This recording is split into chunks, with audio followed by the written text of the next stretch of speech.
নমস্কাৰ বন্ধু বান্ধৱীসকল সকলোকে মোৰ ফালৰ পৰা হেপী হলিডে। আজি হোলী বুলি মই লগৰজনীৰ লগতে খেলিম বুলি সিহঁতৰ ঘৰলৈকে গৈছো। আমাৰ গোবৰে লগাই দিম বুলি ভাবিছ নেকি তই? গৈ পাই দেখিছো লগৰজনী পুৰা কাম কৰাত ব্যস্ত হৈ আছে। সম্বন্ধত বাই হৈ যদিও আমি লগৰ নিচিনাকে থাকো। আপোনালোক সকলোকে মোৰ ফালৰ পৰা ফাকুৱাৰ আন্তৰিক শুভেচ্ছা থাকিল। লগতে ফাকুৱাৰ ৰঙৰ দৰেই আপোনালোকৰ জীৱনটো যাতে ৰঙেৰে উপচি পৰে তাৰে কামনা কৰিছো।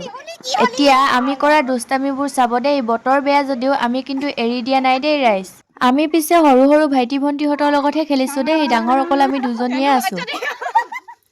আৰু এইফালে চাওকচোন পোৱালিবোৰ কেনেকৈ পানীত খেলিছে। মই কিন্তু পানীত নমা নাই দেই। এনেই বতৰটো বেয়া, পানীত যদি নামি দিওঁ বেমাৰ হোৱাটো খাটাং। ইমানে বেমাৰী মানে মই। পিছে এখেতৰ গাত বেছিয়ে হোলী লাগিছে নেকি বাৰু? চাওকচোন কি অৱস্থা কৰি ল'লে। আমাৰ হোলী এনেকৈয়ে গ'ল আৰু দেই বন্ধু বান্ধৱীসকল। বাই।